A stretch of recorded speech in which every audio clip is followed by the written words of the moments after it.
Bienvenue dans votre guidance du mois de novembre 2017. Alors, pour ce mois de novembre, les Gémeaux, il va y avoir un travail de guérison, certains travail de guérison pour vous à faire.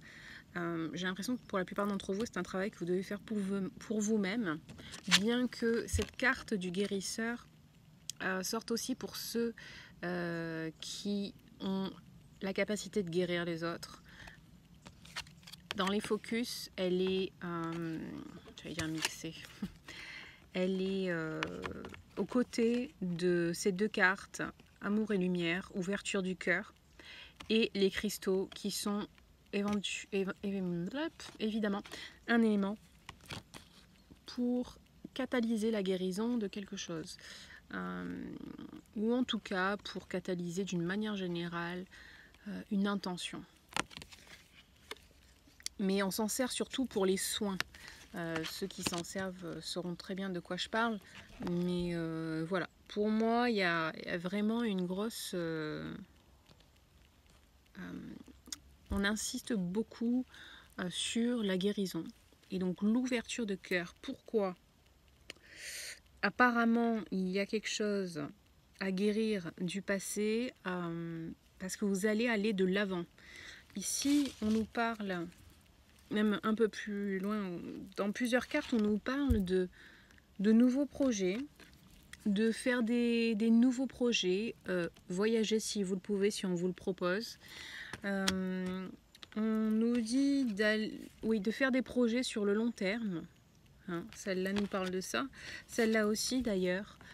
Il va se passer quelque chose, ou il s'est passé quelque chose, je ne sais pas, qui fait que les choses se précipitent et vous pousse à faire un choix, à mettre des choses en place.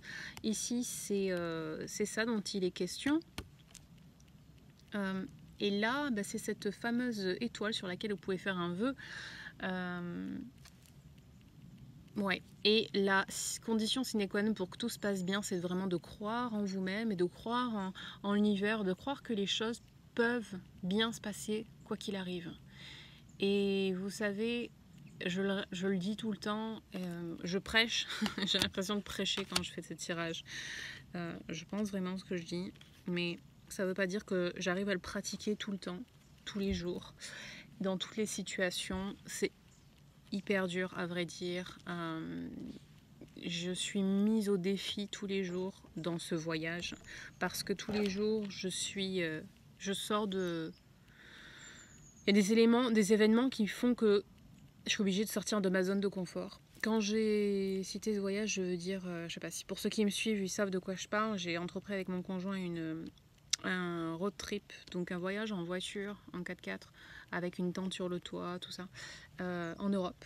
Et là, en ce moment, on est en Croatie d'ailleurs. Donc, je fais une petite parenthèse. Donc voilà, c'est vraiment un défi tous les jours et j'avoue qu'il y a des moments où j'emmène pas large.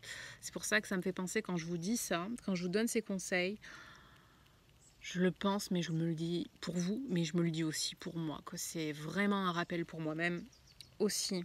Ouverture de cœur, elle est pas si évidente. J'ai l'impression que quand on sait pas où l'ouvrir le cœur, vers quoi, on n'y arrive pas. Ou en tout cas, on se dit qu'on doit l'ouvrir vers quelque chose, vers quelqu'un. Et je pense que le point principal, c'est juste nous. C'est s'imaginer avec le cœur qui s'ouvre et peu importe vers qui il va s'ouvrir. Ça, c'est pas à nous de voir, c'est pas à nous de décider. Ce qui a décidé pour nous, c'est d'ouvrir juste notre cœur, d'être en paix avec ce qu'on fait, avec qui on est, à ce moment-là, en ce moment précis. Peu importe ce qu'on a été par le passé ou ce qu'on veut être plus tard, l'important c'est d'être en paix avec l'endroit où on se trouve au moment présent. Je pense que l'ouverture de cœur, elle commence là. Mais je vous avoue vraiment, avec toute honnêteté, en toute honnêteté, que c'est hyper dur pour moi. Je suis confrontée à des choses que j'ai pas l'habitude de vivre, des façons de vivre que j'ai pas l'habitude, voilà, d'expérimenter.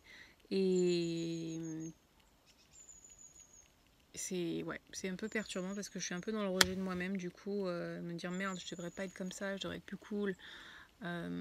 Antoine, mon compagnon, est plus du coup plus positif par rapport à ça. Moi j'ai le réflexe de me renfermer si les choses rentrent pas dans ce cadre, dans cette zone de confort dont j'ai l'habitude justement.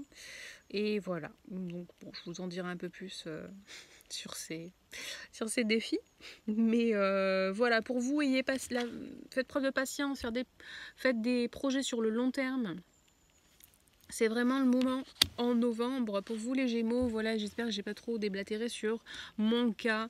Ah, j'allais oublier cette dernière carte, j'allais dire, mais je suis passée super vite. Attention au surmenage. Si vous avez besoin d'aide, demandez de l'aide, ok? Il n'y a pas de honte à demander. Les gens sont là. On est tous là pour servir les uns les autres. Demandez.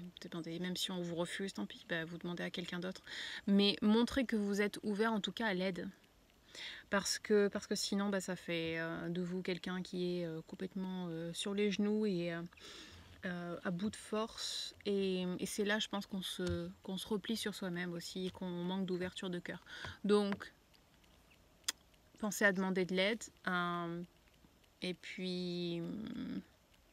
oui, il y a aussi, arrêtez d'essayer de vouloir plaire à tout prix à tout le monde. Enfin, ça concerne seulement quelques Gémeaux, mais occupez-vous plus de vous-même, de ce que vous désirez. Ensuite, mettez-le en accord avec les autres, mais n'essayez pas avant tout de faire plaisir aux autres. Voilà. Les Gémeaux, j'espère que vous avez aimé ce tirage. Alors, vous avez aimé ce tirage? Si oui, likez, partagez, commentez en dessous de cette vidéo. Et si vous voulez plus de clarté sur un domaine de votre vie, allez sur mon site www.coachinglumière.com et commandez une guidance personnalisée avec moi. Allez, bye bye!